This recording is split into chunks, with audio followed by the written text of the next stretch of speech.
Sir, I am about to complete my second year and I'm interested in becoming a full-time freelancer. I did not want to go to university. What is your opinion? दोस्त, second year आप कर रहे हो, university इसलिए नहीं जाना चाहते क्योंकि आपको इर्द गिर्द सारे लोग ये कहते नजर आ रहे हैं कि जनाब यूनिवर्सिटी बुरी है या ये नहीं है। ठीक है, वो अपना पॉइंट ऑफ व्यू है, उसके बाद में कभी बात करेंगे। आप फ्रीलांसिंग करना चाहते हो, तो बिल्कुल करो फ्रीलांसिंग, बट फुल टाइम जाने से पहले पार्ट टाइम तो ट्राई करके देखो। फुल टाइम जाने से पहले पार्ट टाइम तो ट्राई करके देखो। ठीक है कि व्हाट किसी ने बड़ी अच्छी बात कही कल परसों, एक मेंटर की बात गुजरी, उसने कहा वर्क फ्रॉम 5 to 9, ये उनके लिए बात की जो जॉब पे हैं या जॉब के बारे में सोचते हैं या जॉब पे जाते हैं और करते हैं, और वो जो अपना बिजनेस करना चाहते हैं, जो जॉब कर रहे हैं और बिजनेस करना चाहते हैं, ठीक है, जो 9 to 5 जॉब करते हैं, उसने कहा 9 to 5 आप जॉब करें और 5 to 9 अपने बिजनेस पे काम करें। जब आपका 5 to 9 की जो इनकम है वो 3 times आपके 9 to 5 की जो जॉब से ज्यादा हो जाए और आपके पास कुछ सेविंग्स, कुछ बैकअप हो टेस्ट एंड ट्रायल्स करने के लिए, तो फिर आप फुल टाइम बिजनेस में आने का सोचें, या फिर आए तो ज्यादा इफेक्टिव है। ठीक है कि योर 5 to 9, ठीक है, का जो रेवेन्यू है वो आपका 9 to 5 से ज्यादा हो जाए। तो सेम गोज विद, अगर आप फ्रीलांसिंग फुल टाइम करना चाहते हैं तो पार्ट टाइम तो करके देखो दोस्त, आटे का भाव पता चल जाएगा कितना दम है तुम्हें पता चल जाएगा। सही है। सो अगेन, लोग स्टूडेंट्स हैं, मास्टर कर रहे हैं, बैचलर कर रहे हैं, उसके साथ भी बहुत अच्छी फ्रीलांसिंग कर रहे हैं। लोग ऐसे भी हैं जो फुल टाइम फ्रीलांसिंग करना चाह रहे हैं लेकिन नहीं हो पा रही है। तो इससे प्लीज निकल आए आप सारे लोग कि फुल टाइम होगा तभी रिजल्ट्स आएंगे। हाँ, आ सकते हैं, ज्यादा अच्छे आ सकते हैं, बट लाजमी नहीं है कि तभी आए। कुछ ऐसे लोग भी हैं जो जॉब्स के साथ भी काम कर रहे हैं, कुछ ऐसे लोग भी हैं जो स्टूडेंट्स हैं उसके साथ भी काम कर रहे हैं। सो प्लीज अपनी सिचुएशन को एनालाइज करें। और एक और चीज मैं अक्सर जिक्र करता हूँ और मौका मिलता है स्टूडेंट्स के साथ और लोग जॉब्स कर रहे हैं उनके साथ, तो प्लीज जो है ना, रियलिटी चेक करना बहुत जरूरी है। आज आपके पास चांस है कि आप कुछ बैचलर्स कर सकते हैं, कुछ यूनिवर्सिटी में पढ़ सकते हैं, कुछ डिग्री हासिल कर सकते हैं और कुछ नेटवर्किंग और सारी, लेकिन आज से 4 साल बाद शायद आपको ये एडवांटेज ना मिले। फिर क्या करेंगे? और फिर क्या पता आपकी फ्रीलांसिंग, आपका ऑनलाइन, पता चले आप तो एंटरप्रेन्योर, या आपका वो फ्रीलांसिंग, या आपका तो वो माइंडसेट ही नहीं है। फिर क्या करेंगे? This is not an easy game at all.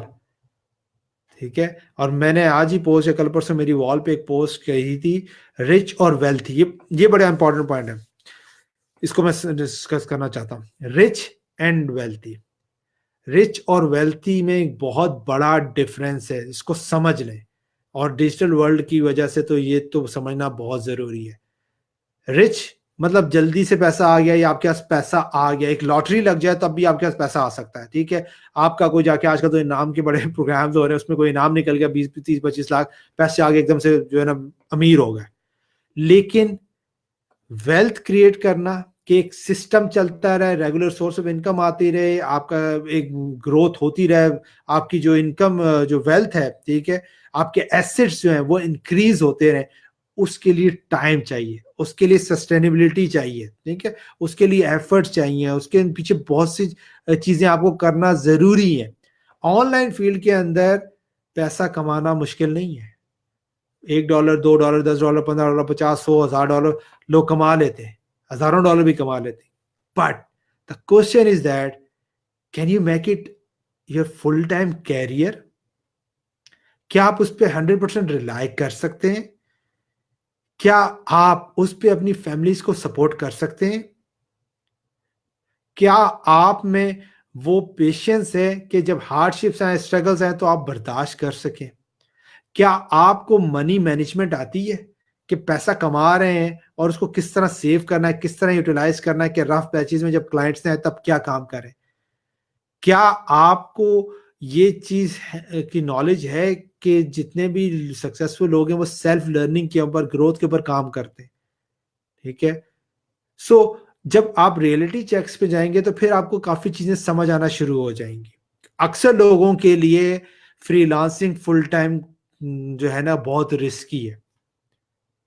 अगर वो जॉब कर रहे हैं, साथ फ्रीलांसिंग करते हैं तो उनके लिए आइडियल सिचुएशन है। कुछ के लिए फुल टाइम फ्रीलांसिंग इफेक्टिव है, कुछ के लिए है ही नहीं फ्रीलांसिंग। कुछ के लिए हो सकता है डिफरेंट एंगल से काम करें ऑनलाइन फील्ड के अंदर और भी बहुत सी दुनिया, बहुत से काम है, राइट? सो एक चीज़ मैंने देखी है, ऑब्ज़र्व की है, एनालाइज़ की है जो मैं आपको सिखाना चाहता हूँ, बताना चाहता हूँ अपने एक्सपीरियंस से, वो ये चीज़ है। पहली चीज़ अगर आपको ये बात समझ आ जाए तो अच्छी है। किसने कहा आपने अगर एक फ़ील्ड पिक कर ली है, एक काम पिक कर लिया तो सारी ज़िंदगी यही करना है। दोबारा कहूँगा, किसने कहा कि अगर आपने एक काम पिक कर लिया है या कर रहे हैं, तो सारी ज़िंदगी यही करना है? किसी ने नहीं कहा ना। आप कल चेंज कर सकते हैं, आप कल जॉब छोड़ सकते हैं। आप यूनिवर्सिटी में आज जा रहे हैं, कल को आपको कोई करियर नज़र आता है, आप 1 सेमेस्टर के बाद ड्रॉप कर सकते हैं, बाद में स्टार्ट कर सकते हैं। ठीक? आप आज वर्डप्रेस से स्टार्ट किया, नहीं समझ आ रहा, कल को आप डिजिटल मार्केटिंग पे जा सकते हैं। आपसे फ्रीलांसिंग नहीं समझ आ रही, आप ब्लॉगिंग की तरफ जा सकते हैं, आप एफिलिएट मार्केटिंग की तरफ जा सकते हैं, ई-कॉमर्स की तरफ जा सकते हैं, सैस प्लेटफ़ॉर्म की तरफ जा सकते हैं। ठीक है? आप फिज़िकल बिज़नेस की तरफ जा सकते हैं। प्रॉब्लम इज़ दैट कि हम ये समझते हैं कि ये जो एक काम हम पिक कर रहे हैं या कर रहे हैं, यही सब कुछ होगा और शायद इसी से हमें सक्सेस मिल जाएगी। यही सबसे बड़ा अलमिया है। अगर आपको ये समझ आ जाए कि ये सारे स्टेप्स हैं टुवर्ड्स योर सक्सेस, तो फिर तो टेंशन ही कोई नहीं है। फिर आप सोचने की बजाय करेंगे। अच्छा किसी ने कहा यार मुझे समझ आता है डिजिटल मार्केटिंग में कर सकता हूँ, उसमें स्कोप है, लेट्स डू इट। करेंगे तो आधे रास्ते में क्या नहीं यार ये नहीं अच्छा चलो हम अपनी बात करें, मुझे 15 साल की जर्नी के अंदर उस टाइम पे ना डीजे स्किल ना ट्रेनिंग कुछ भी, ये सारी चीज़ें नहीं होती थी।